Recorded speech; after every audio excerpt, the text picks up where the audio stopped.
Minnesota could win the NFC? Not really. Not really. I like them. Okay. I like them a lot.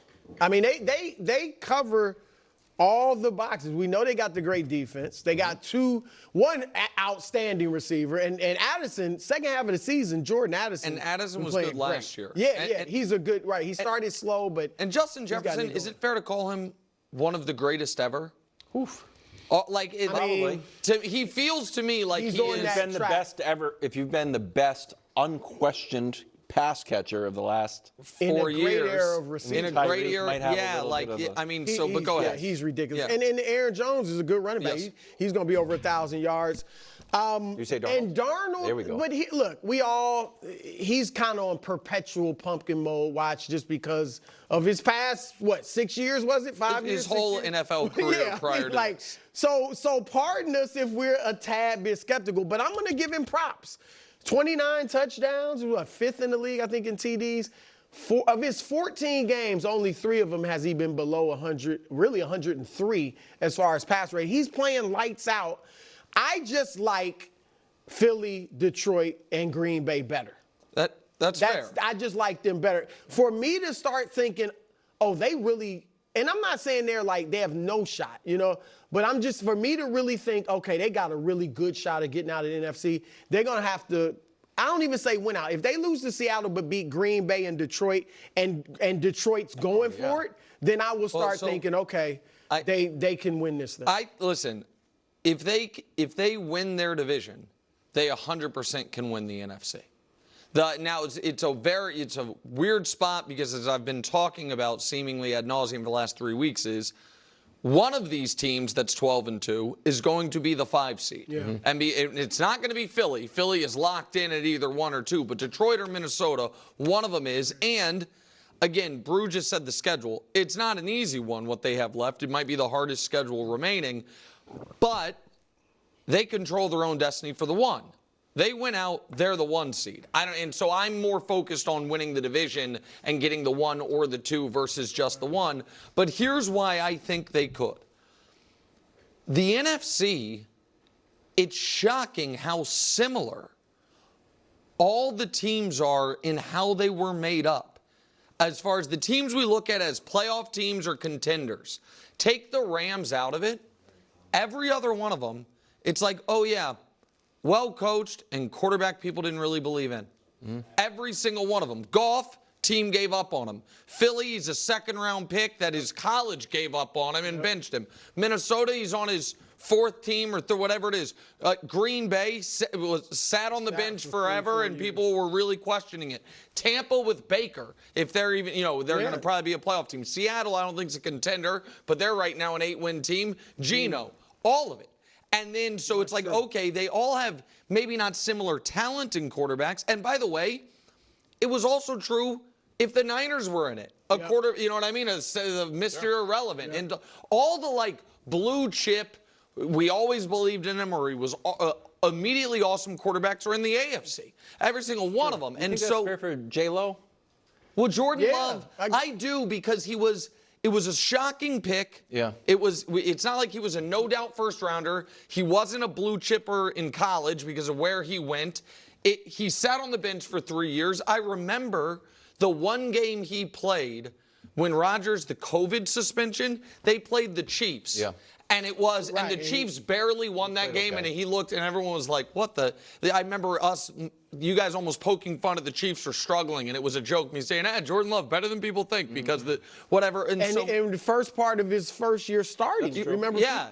People were saying, they blew it. He's not that guy. It's exactly. And so then to me, and I'm not saying all the quarterbacks are the same caliber, but what I am saying is, again, Stafford and the Rams are in a separate situation where it's tough to fully 100% believe in the quarterbacks of any of these teams. Right. Maybe Darnold more so than others. But so then it comes down to, okay, do we like their coach?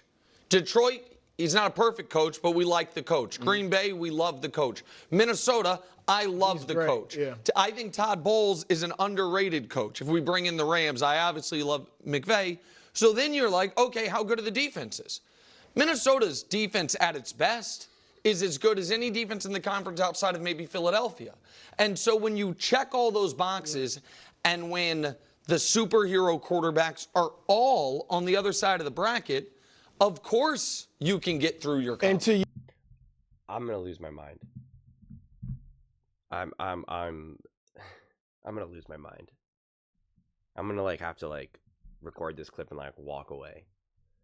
Cause this is just like, do you see how hard they're working to try to figure out if the Minnesota Vikings can win the NFC? They're a top team in the NFL. They have the second best record in the NFL. Okay? They've been playing awesome. They have beasts on offense. They have beasts on defense. They're so well coached. Brian Flores, Kevin O'Connell, Sam Darnold has been playing awesome, legitimately awesome.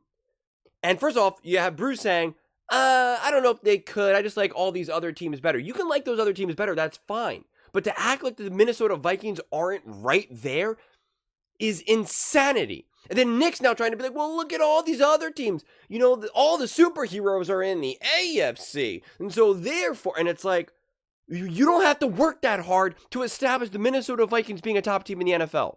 You do not have to work that hard. It's as clear as day. Just watch the games. Watch the games. Watch how Jefferson has been playing. Watch how Addison has been playing. Watch how TJ's been playing. Watch how Sam Darnold has been playing. Watch how great and aggressive and well coached that defense is that Brian Flores has humming. Watch the game plays and the game planning of Kevin O'Connell and the power running of Jones. Like, can we just stop? You don't have to work that hard. You don't have to work. Starting to believe? You should have believed it weeks ago. I understand if you didn't believe it like I did going into the season, which, I mean, to be clear, I believed that they would be a contender going into the season, but I understand why people didn't. But if you didn't see it within the first few weeks, I mean, this is actually kind of hilarious. Like, they literally have to like figure out why they missed this. Well, when you look at it from this perspective, there's no other perspective to look at it except for that they're a great team. That's the only perspective. They have a great offense. They have a great defense. They have playmakers on both sides of the ball. They have great coaches on both sides of the ball. And they have a great quarterback. Well, Sam Darnold's perpetually on pumpkin mode.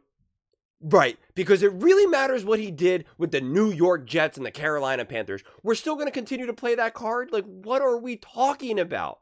What are we talking about? It's just insanity. Utter insanity. Like, you can see this conversation is actually like stressing them out. And they could get there whether they have the 1 seed, the 2 seed, the whatever seed. I mean, seriously. They will have a better seed unless things, I mean, I don't even know if it's possible. But like, unless they really collapse, than the Packers. And when you look at the Minnesota Vikings, they're either going to be playing at home, which is obviously great, advantage them, or they'll be playing in a dome unless they play the Philadelphia Eagles. That would be their biggest disadvantage, going up against the Philadelphia Eagles on the road.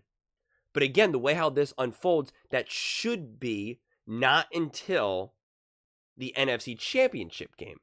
And at that point, it's, all hands on deck, let's go. But at this point, they should be able to beat the Lions, especially with all their injuries.